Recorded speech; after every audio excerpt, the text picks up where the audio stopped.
Planeswalkers. Tyler here. Do you like squirrels? I like squirrels. Let's play with some squirrels. Today, we're looking at a Golgari deck tech for Acornelia, Fashionable Filcher. Now, as you most likely see here, Acornelia is silverbordered, as are a good amount of other cards in the deck, meaning that she technically isn't legal in Commander. That being said, none of the silver-bordered cards featured in this deck are overtly broken or overly silly, so if you decide to build this deck, just be sure to check with your play group on how they feel about cards. I also tried to keep this deck as budget-friendly as possible, so cards like Parallel Lives and Doubling Season are absent from this build. But with that bit of housekeeping out of the way, let's get a bit nutty. Leading the pack is, of course, our very fashionable commander, Acornelia. A 3/3 legendary squirrel for 3 and a black, Acornelia brings a unique mechanic to the game with acorn counters. She stockpiles them like energy counters, so once you get them, you can't lose them unless you spend them. The question stands, however, how do you get them and what do they do? Well, whenever you cast a spell with a squirrel in the artwork, you get an acorn counter. So we have every single card in Magic's history that features a squirrel somewhere in the deck, with the exception of Icoria's mono-white squirrel because he's a traitor. This means that there's a few cards that we have to run a very specific printing of in order to get the squirrel art, but I'll cover those when we get to them. We can pay 2 and a black and X acorn counters to give target creature -X/-X until end of turn, or we can pay a green and X acorn counters to give target creature +X/+X until end of turn. So that's our strategy. Stockpile a bunch of nuts for winter, go wide with an army of rodents, and chip away everyone to win the game. Let's start with our creatures that are squirrels themselves. Snickering Squirrel is a 1/1 that we can tap to increase the die roll by 1. Don't worry, we have plenty of dice-related cards. Steel Squirrel is another 1/1 that gets bigger if we roll a 5 or higher on a die roll, and who lets us roll a die for 6 mana. Squirrel Mob is a 2/2 that gets bigger for each other squirrel in play, including any our opponents might have. Croson Beast is apparently a squirrel that gets bigger when we hit Threshold. Earl of Squirrel is a 4/4 Squirrel Lord that turns all of your other creatures into squirrels and makes squirrels whenever he deals damage. And finally, there's Half Squirrel, Half our single augment card that triggers its host's ability whenever a non-token creature enters the battlefield under our control. We run a single host creature in Mother Kangaroo, who lets us roll a 6-sided die when she enters the battlefield, and gains that many +1/+1 counters. She's here both so we can augment onto something with our half squirrel, because she cares about dice, and because, lo and behold, there's a squirrel in her art. With that segue, we'll next look at our creatures that aren't squirrels themselves, but that do feature squirrels in their artwork. Along with the previously mentioned Mother Kangaroo, we have Squirrel Dealer, a 1/1 that lets us ask someone outside the game if they like squirrels, and who gives us a 1/1 squirrel if they say yes. Hydradoodle, who lets us roll as many dice as we can pay for and gets +1/+1 counters equal to the combined rolls, and who has both Reach and Trample. Liege of the Hollows, who lets anyone pay mana when she dies to make that many 1/1 squirrels for themselves. Squirrel Wrangler, a 2/2 that lets you sacrifice lands to either make squirrels or pump all squirrels on the field. Both Deep Forest Hermit and Deranged Hermit, who each pump squirrels by +1/+1, as well as make 4 1/1 squirrel tokens each, though each do have their own restrictions regarding staying on the field. And Nut Collector, a 1/1 that spits out squirrels on each of your upkeeps and who can pump them by +2/+2 if you hit Threshold. But what's a squirrel without a tree to call home? Our next batch of creatures are some tree folk here to support our little furry friends. Cloudcrown Oak is a 3/4 with reach to catch those pesky birds trying to nip at our squirrely boys. Seed Guide Ash helps ramp us when he dies. Weed Pruner Poplar is a 3/3 that gives another target creature -1/-1 on each of our upkeeps. This could potentially be harmful to us if the only creatures on the battlefield are our 1/1 squirrels, but I doubt we'll ever really have that kind of scenario. Also, Treefolk Assassin is probably the funniest creature type I've ever seen.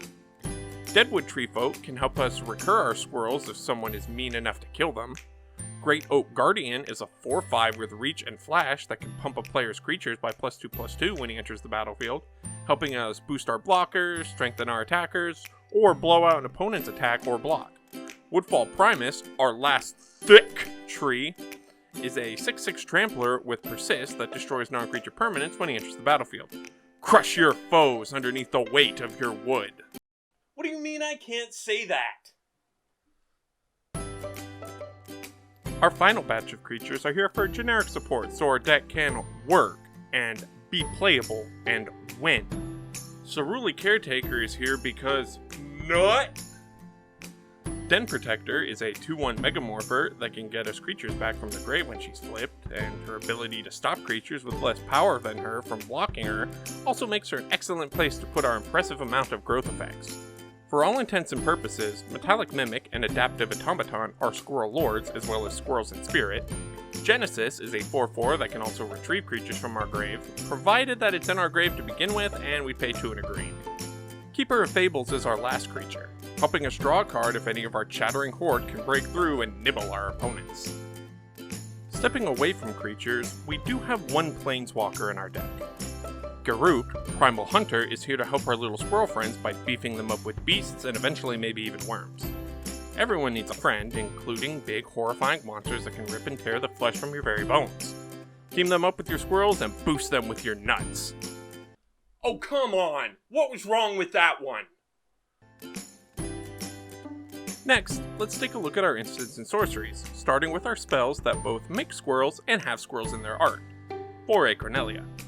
The two that we have in this category are Chatter of the Squirrel and Acorn Harvest. Each one makes a number of 1/1 squirrels and has flashback, letting you play them again for more squirrels and more acorn counters. I'm gonna level with you, I thought this category was gonna be bigger. Anyways, our next set of spells bridge the gap between the squirrel theme and being pump spells. These have squirrels in their art for Acornelia's sake, but focus on pumping our creatures rather than making squirrels themselves. This is also the category where cards are required to have specific printings to work with our commander. Monstrous Growth, specifically from Portal 2nd Age, pumps a creature by +4/+4 until end of turn, and features a large squirrel in the art. Might of Oaks, using the art from Urza's Legacy, gives a mammoth +7/+7 until end of turn, and features a truly massive squirrel in its art, almost as if it's telling us exactly what to use it on.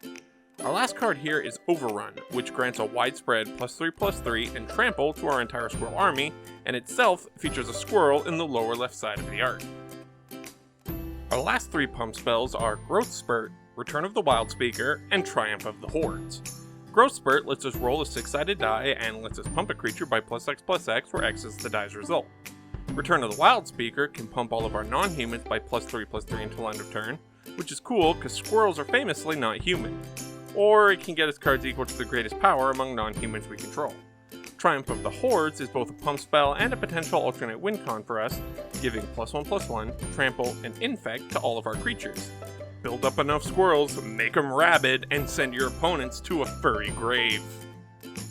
Our last batch of spells are our more generic silver bullet type cards that help us out with any situation our squirrels can't get us out of. Explore lets us play an extra land as well as draw a card. Kodama's Reach can ramp us as well as make sure we're set up for our next land drop. Death Sprout can deal with overtly powerful creatures as well as ramp us. Reclaim can grab back an important card of ours from our grave for another go around. Golgari Charm can deal with enchantments or regenerate our squirrel army if someone tries to board wipe. Can also give everything -1/-1 until end of turn, but chances are high that will just exterminate our own creatures, so maybe don't do that. Return to Nature can deal with those pesky artifacts and enchantments. And finally, Second Harvest can make our squirrel army even bigger! Moving on to our artifacts, we've got Soul Ring, Golgari Signet, and Talisman of Resilience as our mana rocks. Icon of Ancestry and Vanquisher's Banner let us choose a creature type, generally squirrels, and gives them a +1/+1 Anthem boost, with the icon letting us dig for squirrels and the banner drawing us cards whenever we cast squirrels. Riptide Replicator lets us build our own squirrels. Acorn Catapult lets us ping targets and give those targets 1/1 squirrels. We can even fling acorns at ourselves to give ourselves the tokens. Skull Clamp lets us turn our 1/1 squirrels into 2 cards. And finally, Mad Science Fair Project lets us roll a die for free for mana. For our last category, before moving on to the mana base, let's look at our enchantments, starting with the ones that both have squirrels in their art as well as make squirrels of their own.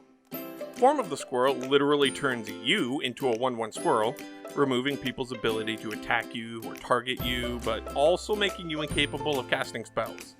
However, if the 1/1 token that the enchantment makes on entry dies, you lose, because that squirrel was you and it just died. Druid's Call lets us enchant a creature and make a number of 1/1 squirrels when that creature gets damaged. Put it on a big boy and hit it with Acorn Catapult to make 2 squirrels. Squirrel Farm gives you squirrels if your opponents can't guess the name of the artist on a card in your hand. Squirrel Nest enchants a land and lets that land spit out little squirrel tokens. And Chittering Doom gives you a 1/1 squirrel whenever you roll a 4 or higher on a die. Also, while it doesn't make squirrels on its own, Squirrel Powered Scheme lets us increase a die roll by 2. Our last batch of enchantments are more here to protect our squirrels than they are to make the squirrels themselves. Gaia's Anthem gives all of our creatures a blanket +1/+1 effect. Asceticism gives all of our creatures hexproof and lets us regenerate them. Beastmaster Ascension gives all of our creatures +5/+5 if we attack enough and build up enough counters on it. Bow of Nylea gives all of our attacking creatures Death Touch, as well as letting us choose between a wider range of abilities, these being putting a +1/+1 counter on a creature, shocking a flyer, gaining use of life, or recycling some cards from your grave back into your deck. And finally, Moldervine Reclamation gains us life and draws us cards whenever one of our creatures dies. With all of that covered, let's move on to our mana base. Command Tower can tap for either of our colors. Deserts of the Glorified and Indomitable both enter tapped, tap for either a black or a green respectively, or they can be cycled away for another card if we don't need them. Evolving Wilds and Terramorphic Expanse are here to help fix our mana. Foul Orchard, Golgari Guildgate, Jungle Hollow, and Temple of Malady all tap for either of our colors and enter the battlefield tapped, with the Hollow gaining us a life on ETB and the Temple allowing us to scry on ETB. Golgari Rot Farm also enters tapped and requires us to bounce a land back to our hand on ETB, but it taps for a black and a green at the same time. Llanowar Wastes and Tainted Wood both enter untapped, tap for a colorless, or can tap for either of our colors, with the Wastes hurting us for 1 if it taps for a black or a green, and the Wood only tapping for colored mana if we control a swamp. Wrap things up with 22 forests and 3 swamps, and we are ready to let the fur fly! I was super excited that I finally got to build this deck. Being a fan of the unorthodox, building a deck centered around things like rolling dice and making squirrels was right up my alley. Like I said at the top of the episode though, this deck is technically illegal in Commander, so just make sure everything's alright with your playgroup before moving ahead and playing this yourself. That being said, if you want more content like this, be sure to like, comment, subscribe, and ring that little bell so that you never miss an upload. Later, Planeswalkers!